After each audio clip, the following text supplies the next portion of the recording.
Hey there, happy day 765. Wow, 765 days in a row.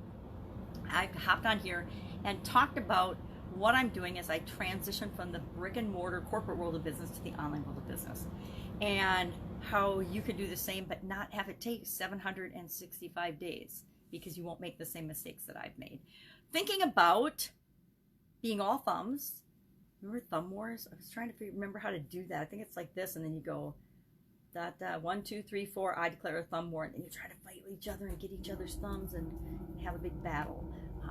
Actually, I have to teach my granddaughter that now that I remembered it today, thinking about all thumbs, because it was fun. It's really fun to play Thumb Wars. And of course, if you're bigger and you got a bigger thumb, you have the advantage, because those little bitty thumbs, those are easy to catch and pin down. Kind of like arm wrestling and which I was never very good at. And then what was the other one? Remember that Indian leg wrestling? When you'd lay down side by side and then you'd lift your leg up and then tip each other over? That was a really fun one too. I'm sure it's got a more politically correct name now, but it was really fun when we were little kids. So I'm thinking about thumbs today because of course the idiom that I was talking about in Supersize Your Business was all thumbs. And the importance of doing something, taking action, even though we feel clumsy and awkward in the beginning, right? I never realized how long that expression's been around. It's a proverb from the 1500s, and I am learning as I'm doing these idioms every day that there's expressions and there's things in our culture and around us all the time that we don't know are impacting us, and maybe they're not directly impacting us, but something that's been around since the 1500s is probably got an impact at least on somebody that you interact with on a regular basis or somebody that you have interacted with. This one, it hits home because I was clumsy, and okay, I still am clumsy. I am a klutz. I have to be careful when I'm walking on a flat paved road. That's my level of klutziness. Now, I can already hear the guru saying, it's because you believe you're a klutz and you're going to fall down and get hurt. Well, that's because I have a huge history of examples of me doing clumsy things, being a bull in a china shop, and people telling me and reminding me that on a regular basis, including myself reminding me of that on a regular basis. But being all thumbs doesn't have to be an excuse for staying stuck, right? Because we're all thumbs when we start something new. Whenever we do something new, it feels awkward, it feels uncomfortable, it feels clumsy. And some of us, everything we do is without grace and style, right? And that's just who we are, and that's okay too. So we can't use feeling uncomfortable, not wanting to get out of our comfort zone as an excuse for never doing anything, because we're going to be clumsy. We're going to fight and have thumb wars. And then as we get better at something, as we practice makes perfect, right? And it increases our comfort level, and we become more comfortable doing anything that we can possibly imagine that we initially felt clumsy at. Have you ever seen a kid that didn't learn how to walk in a clumsy manner? Have you ever seen somebody learn how to do anything and they weren't clumsy to begin with? If I go back and think about anything that I did for the first time and was new at, I felt like I was all thumbs. I was all thumbs, right? We are clumsy and klutzy when we first start something new. But when we do it, it increases our confidence. If we do it again, it increases our confidence even more. If we do it a third time and a fourth time until we actually feel awesome about it, it becomes second nature to us. It becomes a habit. I used to be, and I'm telling you, I mean freaking scared to death. It took me like maybe 6 months or longer. It probably took me years actually before I would do a Facebook Live. And I still remember my first Facebook Live. I'm looking at a little beaver puppet that I did my first Facebook Live with. That's how afraid I was to be on camera and to be on actually, it wasn't even a Facebook Live. It was just to be on my camera. I took my very first video with my camera and a beaver puppet. It was something for Jim Edwards. I don't even remember what it was now. But I was so scared I had to have a silly beaver puppet on the video with me, right? That's pretty scary. And I very seldom go back and watch my videos. I like this piece. I say I'm doing it to journal, but just talking about the things that I'm doing helps me to remember them and helps me to remember the important pieces. I will probably have somebody go through and pull out and find and do certain things with these videos someday, but for right now, I am just doing them, instead of having to write in a journal, I'm doing them to keep track of what I'm doing and what's working and what's not. Now, right now, I'm working on a big challenge, right? I'm doing the live challenge workshop, which is not an awesome name, by the way. I'm gonna launch it on March 23rd with that name, but I suspect that that name is definitely gonna change probably next time around, and for sure this year it will change. We'll see. It just isn't a very sexy or appealing name, at least not to me. Live challenge workshop. Number one, who wants to do a workshop? Work implies hard, and guess what? It is totally not hard. Live, I like live because I love doing live. You guys, the secret, the real truth and the secret is live is awesome because number one, you have an automatic built-in reason for why stuff can go wrong, right? And why weird things can happen, and why you don't have to be perfect to get started, because anything can happen. The dogs can bark, the kids can cry, the phone can ring. How many times have I been doing a live video when I get a notification or a phone call? I got one this morning in my the very end of my Supersize Your Business video. My son and his family are traveling. They've just gotten to the airport, so he called me. He doesn't know that I'm doing my videos late because I'm not hanging out with his daughter in the morning this week while they're gone, so I've gotten to sleep in a little bit more this week.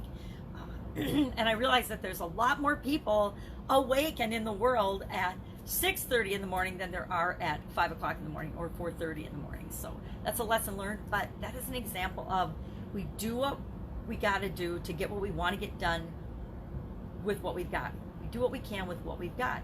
My resource, my time is my most important resource, and the time that I have that I can create content and make videos is from like 4 to 6 in the morning or 4 to 6:30 in the morning before my granddaughter comes. Could I do it later? Could I do it while she was at school? Yes, but that time is devoted to me working with my coaching clients and creating and doing live calls, live challenges and things. So that's my window. That's the window I've allotted, and that's what we do. We, based on our life circumstances and what's going on around us, we find the pieces of time when we can make things possible, not when we can make excuses that that piece of time isn't big enough. Because there have been times when I have created in my offline world as well as my online world, I had to do the same thing. Offline, in the real world, in corporate America, I would have to build in little pieces of time to get things that were important to me done. And if it was important to me, it got done. It got a place in the priority list. If it wasn't super important to me, it went to the bottom of the 400 item to-do list, right? Now, I have to admit, one of the best things I've learned about being online, and it took me a couple of years, not even gonna lie, was that the 400 item to-do list, the belief that I have to do all these things, and I have to thank one of my coaching students for this. Adi Cashin is his name, and he taught me about the one thing. He is a one thing certified trainer, and as I was coaching him, he was teaching me about the one thing. And I have to admit, focusing in on the one thing has taken my stress level to like a 10, from a 60 or 70 down to a 10.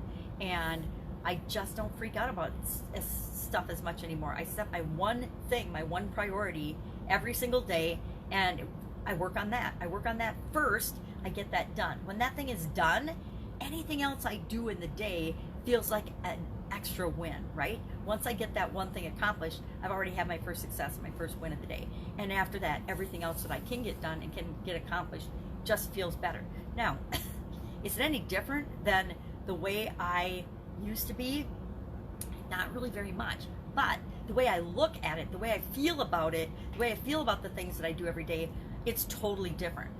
And that really matters. That really does matter.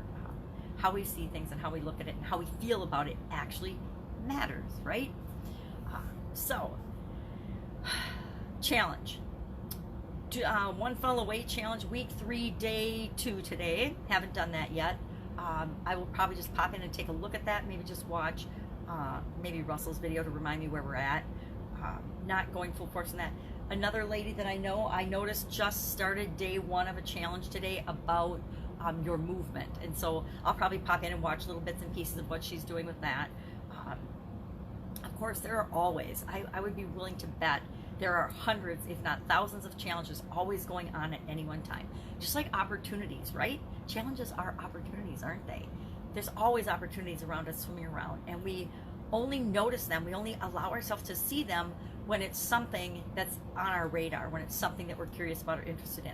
I have been doing challenges for decades, and to be honest, until I came online, I never even knew that people did them or used them to help build and grow their business. And here it turns out they are like the best, number one, easiest secret tool that any business owner in any industry can use to attract their ideal people to them. And isn't that something that all business owners want? Every business owner I've ever talked to over time, at some point in our conversation, mentions wanting more sales, more customers, more repeat sales, more money coming in, right? Every single business I've ever worked with, every single business owner or entrepreneur I've ever worked with, one of the biggest things we always want is more customers. And actually, it's not just more customers, right? We always say, and people always say, I want to sell my products to everybody. I want more customers. I want 1 million customers. Well, no, you don't. Could you today, right now, with the way your business is set up and structured, if you had 1 million customers, even if you had 1,000 customer influx, could you handle that? Could you really handle that? And if not, guess what? That would cripple your business. So one of the things that I make sure I teach people as soon as I teach them how to get all the customers that they want coming to them is, all right, you better make sure that you've got your systems in place so that you can turn this on and keep it flowing so that you always have a steady stream of people coming into your life and into your world and into your business.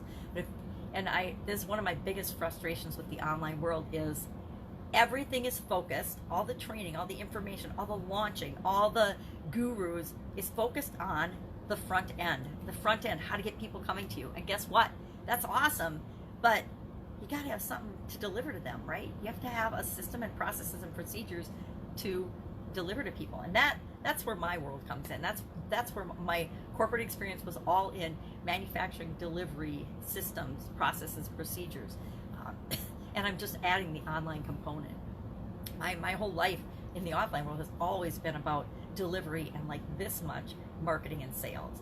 And in the online world, it's gurus believe, and I'm going to say falsely, that 99% of success online is marketing and sales. And I get that. You got to get your message out. You have to have people coming to you. But if you can't deliver, if you can't perform and over deliver and under promise and do what you say you're going to do, that will be a very short-lived online life and existence. And if that's what you want to create, if you just want to make a fast buck, I'm not your gal. Don't come to me for that. But there's plenty of people out there that will sell you that and teach you that, how to make a quick buck. But if you're wanting to create something bigger than yourself, something to support your family and your life in the way that you feel good about it, and you want to create that, then I'm the person to talk to. I'm the person that will help you with that. I'm not going to ever help you with just a fly-by-night seat of the pants thing. I can teach you those strategies and those tricks and those hacks. I hate the word hack. It's interesting. I don't know whoever thought that the word hack was a good thing. It's like saying thief or stealing is a good thing. Hack, to me, is in that same category, and we get to define things any way we want, but I don't think you will ever see me create any kind of a hack product, because that tells me I'm cutting corners and angles, and some of those corners and some of those foundations and some of those frameworks are really, really important to understand. So if you're all thumbs, embrace it and just do it anyway. If you feel like you're out of your comfort zone, ask for help. If you feel like you have to fix something or repair or change something about yourself, stop in your tracks and remind yourself that you are an awesome human being and there's nothing wrong with you. Focus on the things that you're great at, that are your genius zone, that you love to do, that you're passionate about, and then outsource or hire for, or just don't do or don't build that into what it is that you do as you're building your business and building your life. Set yourself up for success, not for challenges and failure. There's enough people in the world that will be telling us we can't do something. There's enough organizations and things set up to keep us in a box where we feel like we only have one or two options. So don't fall into those traps. Don't be that person. That's pretty much all I've got for today. I've got a ton of work to do on the challenge that's coming up. Not a ton of work. They're not a ton of work. The gurus will tell you, oh, challenges are so hard. You have to pay me $1,000 or $997 to teach you how to do challenges. And here I'm showing you exactly how to do it for free on March 23rd. If you are interested in that, hop into the Thrive Challenge group. It's a Facebook group, private Facebook group called Thrive Challenge. It's Facebook/groups/Thrive Challenge. You got to answer the questions. I don't know why people get so bent out of shape answering 3 questions and sharing their email, but that's how we filter out the people that are not serious, the people that are full of it, the people that are just trying to get information and not going to probably do anything with it. Or the haters. Guess what? If you're around long enough, you're going to get haters. It's okay. Everybody isn't going to love us, right? I'm cool with that. I didn't used to be cool with that, but I am so cool with that now. Bring it on. Bring it on. Please tell me I'm stupid and in my pajamas, because I love that. I absolutely love my pajamas, and I know that I am setting up my life to work for me, not to anybody who wants to criticize that. But if you want to send me cute pajamas and ropes, I'm all in for that too. Anyway, I'm off topic. I don't know why. Go out, make it, because I got to make another video, right, for the Thrive Challenge. Or it's not the Thrive Challenge. It's for the Challenge Workshop. But it's on my Thrive Challenge page.